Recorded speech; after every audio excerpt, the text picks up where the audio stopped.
He's a really good horse, exceptionally good looking and fast. Lord Nelson lunged to win the triple. Lord Nelson charting a course to the Breeders' Cup. Lord Nelson, a dominating performance.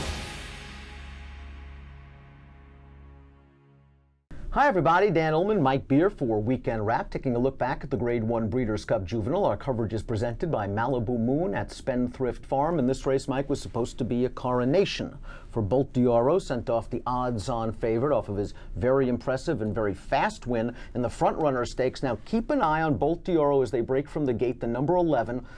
Kind of a little bobble coming out of there. We're going to take him through the first turn. He is wide. Yeah, I mean, he just never gets a chance to get over. You're right. He didn't break that sharply from the gate. I guess that was the first problem for him. But, I mean, I don't know where you're going from here, Dan. He didn't really, I guess they didn't really want to send him too hard, but they didn't want to take him back either. And all of a sudden, you're in no man's land. I wonder if he was bothered a little bit because the 10 Golden Dragon broke through the gate at the pre-start and kind of had to make him wait a little bit, but now he is hung out wide. While up front, we've got the European 2-year-old, U.S. Navy flag, out there on the lead. Were you surprised that Bob Baffert's 2-year-old Solo Mini, the number 2, had so much speed? Yeah, I liked that he had a little more speed this time. I was surprised by it, but I also thought it was an excellent ride from Flavien Prat. He got this horse motivated early and put him right up on the pace here with U.S. Navy flag, who was a talented 2-year-old over there on the turf.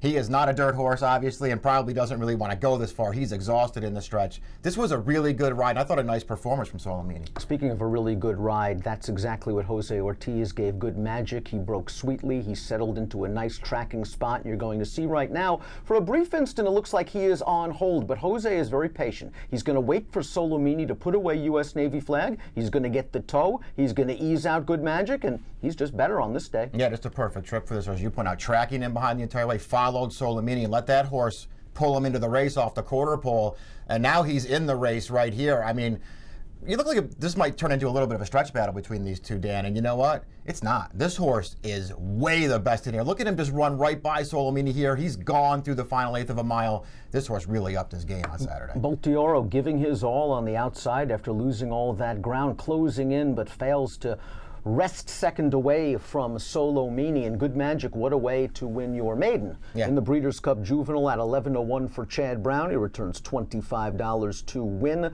Solomini, good solid performance. He had to deal with U.S. Navy flag. That was an honest pace. He put that horse away. He was second best.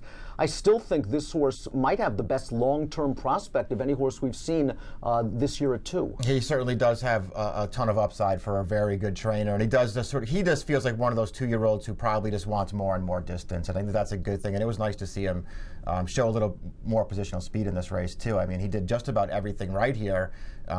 Boy, I don't know who has more upside than the winner, though. Good Magic. I mean, he had a really good trip in this race, Dan. This was a dominating win in the Breeders' Cup Juvenile. As we take a look at Good Magic's pedigree card, this is a Stone Street production. Cost $1 million as a yearling, did Good Magic. His dam was a multiple stakes winner at a mile, and of course he is by the great stallion Curlin. He made his career debut sprinting at Saratoga. He ran a solid second at a distance he had a feeling was going to be a little bit too short for him. And then in start number 2, he ran really well in the Champagne. That was a good solid pace he was tracking. He got the first run into that pace and then was outrun by Firenze Fire, who finished 7th in the Breeders' Cup Juvenile. And of course, Good Magic now wins this race. Does he nail down 2-year-old champion? He has to, right? Winning the Juvenile? I mean, I think he does, even though it's the first win of his career. I mean, where else do you go? I get that there will be some support for Bolt d'Oro, who was also he's a multiple Grade 1 winner on the way into this race. Is that right? Did he win 2 Grade 1s?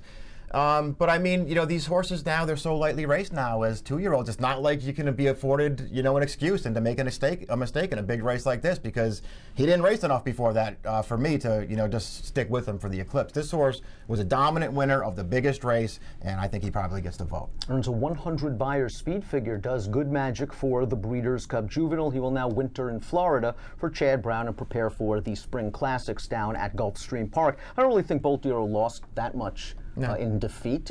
He was, as we saw, a little bit stutter step from the start, wide on the first turn, wide all the way around the track. It did appear he was trying really, really hard in the stretch. I'm kind of looking forward to see what we get from him as he winters and hopefully matures a little bit. Yeah, I mean, just a really tough trip in this race for him. I don't think he lost all that much in defeat here, although, you know, it was surprising to see him lose. I mean, he was a very heavy favorite and just sort of felt like one of those horses on the 13 Breeders' Cup races that just felt like he was probably the most likely winner, and it didn't happen for him. But he did have such a tough trip in here that it's hard to get too down on him, I think. Free Drop Billy, a little bit of a disappointment coming off of what was a breakthrough win for him in the Breeders' Futurity at Keeneland. There were a lot of folks that questioned the overall quality of the Breeders' Futurity, and Free Drop Billy just was sort of one-paced. Yeah, he didn't run. I mean, I don't know how good I actually think he is. On the other hand, this wasn't, again, I don't think he wanted to be inside in most of these races, and he was just basically on the rail the entire way. He tried to make a mild run, you know, into the second turn, like he got a little bit closer to the pace, but he was stuck right down on the inside, and he stopped badly in this race. But I'll give him a little bit of an excuse. Of the pace horses, U.S. Navy Flag was also closest to the inside, with Solomini outside of him. After the race, Aidan O'Brien says back to the turf, and he thinks he's more of a sprinter. Yeah, I think so too. Again, he was on the rail the entire way here, but he was very tired in this race, almost like the distance did him in. Frenzy Fire got his big win in the Champagne, a multiple graded stakes winner this year for Jason Service. He beat Good Magic in the Champagne. I think a lot of folks were dubious as to whether he could do it again. Yeah. He didn't. Any excuse? No, I mean, mostly inside for him too, almost down towards the rail almost the entire way, but he never looked like he was going to win. He's another horse. He got very tired in the stretch of this race. Give me a minute for Dallas Stewart. It was a big weekend for Dallas Stewart, obviously winning the Breeders' Cup Distaff with Forever Unbridled. He had Give Me a Minute, the Louisiana bred, son of one of our favorites, Star Guitar. He finished okay to run fourth here, and you had argued in the preview had a little bit of excuse in that Breeders' Futurity. Nothing wrong with his fourth place finish here. I mean, you go back and watch the replay, had a good enough trip, sort of 3 wide, off the pace. He was always clear. There was no traffic. He never looked like he was going to win. He never looked like he was going to finish second or third. But he ran on for fourth, and he's still a maiden. I mean, this is a horse, there's a chance he turns out to be okay next year. He's another one. I'm not sure how far he wants to go despite his pedigree.